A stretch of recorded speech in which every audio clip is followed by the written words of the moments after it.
Welcome to the Art of Marketing Operations, a Taylor podcast.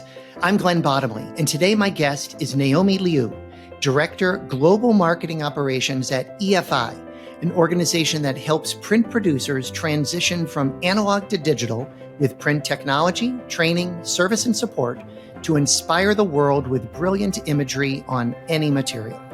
Thanks for joining us today, Naomi. Thanks for having me. Happy to be here. So Naomi, Oh, you're most welcome. Thank you. Marketing operations in a company, as you know, is only as good as the team that's running it. So when a company discovers their need in a marketing operations team, what's your advice on the best way of going about structuring and building out that team? Yeah, so this is a question that I get actually quite a bit. And, it's the question of people who work in marketing ops, do you centralize or decentralize your team? In some scenarios, it would make sense to decentralize it, but I personally am a huge advocate for centralizing and running the marketing ops team like a mini internal agency within an organization. The second part of your question, what's the best way to go about structuring and building the team? I don't like a team of just, generalists or specialists. I like having team members who are subject matter experts in their area of expertise. So on my team, I have a data operations person, a documentation/analytics person, as well as a full-blown web developer. And I find that having that breadth of knowledge, it allows me to offer a level of service to my business partners and to the organization that you normally wouldn't have if, there was a team of, for example, Marketo generalists, or if everybody could do the same thing. So there is definitely overlap with regards to, everyone can execute a campaign end to end, but if we need to do a specialized microsite or do a more complex data pull, or we need to dive a bit deeper into some of the postmortems, we're able to do that. Yeah. And obviously with each of those different roles that you just talked about, whether, it's a data individual, someone who specializes on the data side, someone who's on a MarTech platform side, technology analyst, et cetera, there's going to be different expertise that you're going to be looking for in each of those roles.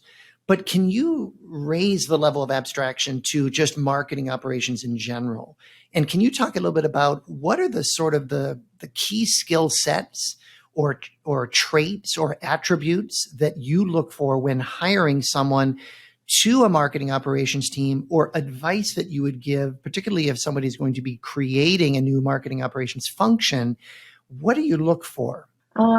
That's a great question. So over the course of my career, I've hired and trained countless people who have become great marketing ops and marketing automation professionals. And the thing that they all have in common is, I would say, 3 or 4 things. One is they ask a lot of questions and they think outside the box. 2, the ability to explain complex technical concepts to non-technical business partners.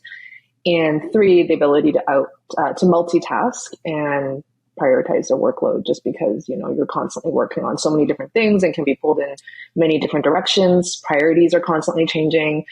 Of course, there's also hard skills like having strong technical aptitude, HTML, CSS, JavaScript is a bonus, database and SQL knowledge, all of that. But I would say curiosity, a strong sense of curiosity and questioning, why do we do something like this and how can we change it? How do we make it better? That's, I would say, the primary soft skill that I look for. Yeah, somebody told me once the analogy of a bicycle, that your back wheel skills, the HTML, the JavaScript, et cetera, all of those technical back end skills, that's what's driving your career forward. But it's the front wheel skills, as you just mentioned, the leadership, your ability to create relationships in the organization, your ability to remain curious. I love that, how you phrase that. And your ability to communicate, very, very complex topics, throughout an organization. And what has been sort of your key to that success? Because I think, particularly now in the last, I'd say 4 to 5 years, marketing operations is becoming far more technical, even more technical than ever before. So what's been your sort of key to translating highly technical concepts to a non-technical audience? I would say that this kind of ties back to the first question, which is, centralized versus decentralized, right? So I feel like having a centralized team where individual people are responsible for their area of expertise and they can learn and keep on top of, so for example, my web developer, his responsibility is keeping on top of new web trends, changing technologies, Google Analytics changing to GA4, right? And him being able to digest and absorb all of the very technical components and then educating the rest of the marketing ops team on the things that we need to know and how they impact us. And then as a secondary level, I took that information and then distill it down to even more, business terms and let our business partners know what it means for them, because they don't need to necessarily know how it works. They just want to know that it works and if there's like a process change. And I feel like having that centralized team has allowed us to shift and scale faster than if everything was decentralized and you would have to talk to 10 times as many people in order to make a process change or educate your team members on changes that are happening within the industry. Mm-hmm, mm-hmm. Yeah, that's a very good point. So I want to switch to something that you and I spoke about before, and that's really about career path. And I know that you have a really strong passion for promoting marketing operations as a clear career path. It doesn't have to be, and is not a career that people just sort of fall into, in their career. So where does this passion sort of come from for you in terms of, what was it in your career that made this so important for you to say, hey, look, marketing operations, it's a real thing. It's a real career path, dive in. Yeah. I mean, I've been in marketing ops basically my entire career before it even was a term. I started off as a email strategist because I could build and code HTML emails, right? And, exactly like you said, I fell into it. And at the time I had no direction or guidance into what my career would look like, or, had any mentors that would be able to show me and say, hey, Naomi, this is what you need to do. This is what you still have to learn. These are the soft skills. These are the hard skills. Something I still struggle with is how to explain my job to people, right? People, especially people who don't work at all in the industry. And, it's been interesting because times when I have taken the time to really sit down and explain what I do, people, especially who are, maybe just coming out of university or trying to decide what they want to study, they have expressed a deep interest and a desire to figure out how to break into the industry, right? And I feel like there is not enough exposure for people in high school, for people in university, to understand and know that marketing ops can absolutely be a career that you can pursue with passion and not just something that you fall into because a friend referred you or a friend works here and you just happen to have some overlapping skill sets that would potentially make a good job for you. So that is something that I'm very passionate about, definitely. Well, let's dig into that a little bit. For example, I participate in some career fairs, mostly at the college level. But to your point, you mentioned high school and college. So if a college student came up to you, they're studying marketing, et cetera, and then they point blank ask you, so Naomi, what do you do? How do you answer that question? Well, I think part of it is elevating the entire marketing operations profession so that when you do say it, you don't, when someone asks, what do you do for work? And you tell them, and I say marketing operations, they don't give me a completely blank stare, right? I would love for kids in high school and those going through post-secondary education to pursue, like I mentioned, marketing ops as a career path.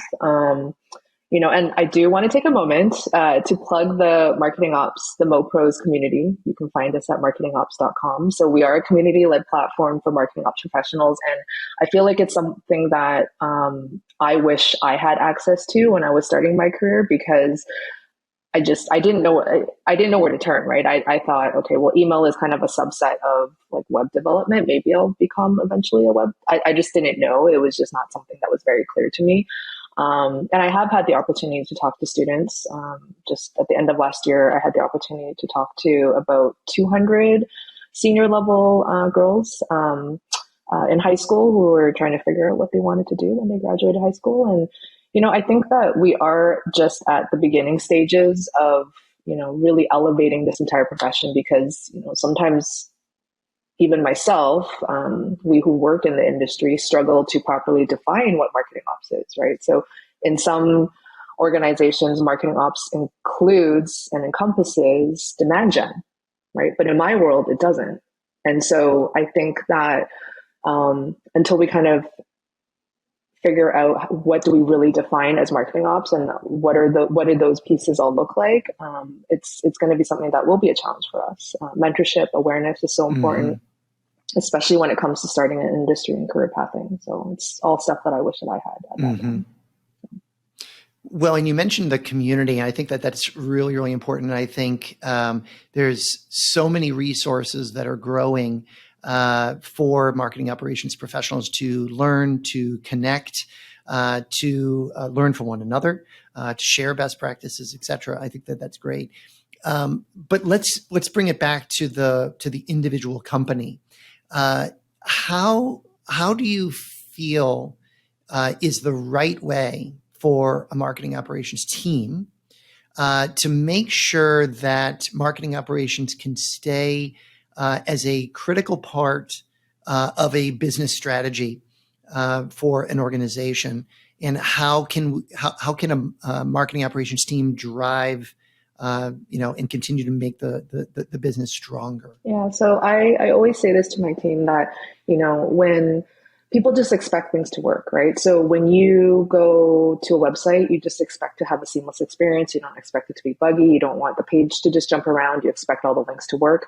And the same thing in our industry, that when things are working, people don't really pay attention to it, right? They don't really sit there and say, wow, that email like renders really well, and the entire like lead flow process, they just don't think about it because they just expect it to work, right? And so a lot of that is just educating our business partners as well as our senior leadership team on what it takes to go into that, right? So personally, for me, I split my days into thirds, right? So teaching, learning, doing, right? So teaching translates to things like technology adoption and making sure that our business partners are adopting and utilizing the tools that are in our marketing technology stack. Learning, keeping on top of what's happening with the industry and all of the technology that's available, and doing, of course, right? So relating to keeping my skills sharp and never being too far away from the technology that I don't know what's happening or be able to speak to it eloquently. And specifically on the teaching part, I feel like that's super important because it's awareness and education with our business partners to making sure that they understand and can have a reference point as to what the things the marketing ops team at the company is doing for them and how it's helping them push and elevate their campaign initiatives forward. If someone has a question about something, I'll jump on a call with them, walk them through it step by step, because I think it's important. I'm a visual learner, and I think that if the people that we work with are visually seeing what we're doing to help them, it goes a long way. So. One of the things you talked a little bit about from the teaching perspective and the various roles that you take on during the course of a workday, it was something that you said when we met before that hit me, and you were talking about imposter syndrome. And that imposter syndrome is a real thing. And it's a real thing that marketing operations professionals suffer from. So why do you think that is maybe particularly prevalent in marketing operations? I think because, so a good friend of mine she's a clinical psychologist, right? And I have had this conversation extensively with her. And one of the things that she mentions is that a lot of people with imposter syndrome suffer from this because the more you know, the more you realize you don't know.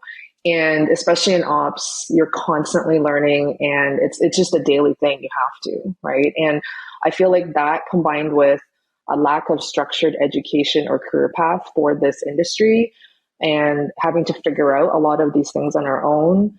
We're also often working in a highly technical environment. At the very beginning of my career, I was sitting in all of these meetings with IT, and I'm just sitting there like, what am I doing? Like, these are people who, are full blown software engineers, extremely, extremely smart at the top of their game. And it's just, it definitely is something I feel like all of that combined is like the perfect storm for imposter syndrome. But at the end of the day, I feel like a lot of us have put in the time and the sweat equity to be able to prove that, yeah, we know what we're talking about. And when we say that you really shouldn't do something, in a certain way, there's a reason for it, because most of us have also,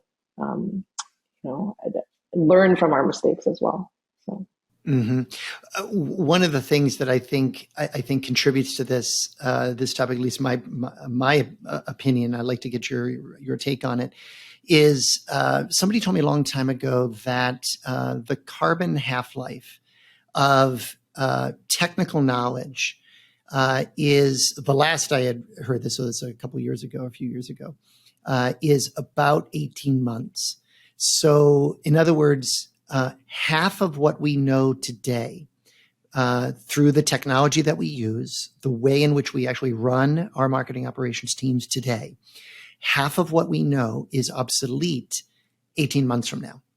And it continually changes, and it ebbs and flows. Sometimes it's 2 years, sometimes it's 18 months, whatever it is.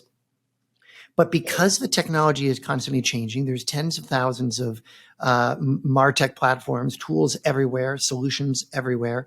And then on top of it, the technology providers, their technologies are changing all the time. So there's almost a sense that there is so much to know, and that there is so much that, to your point, when you first mentioned this, is that the more you know, the more you realize you don't know.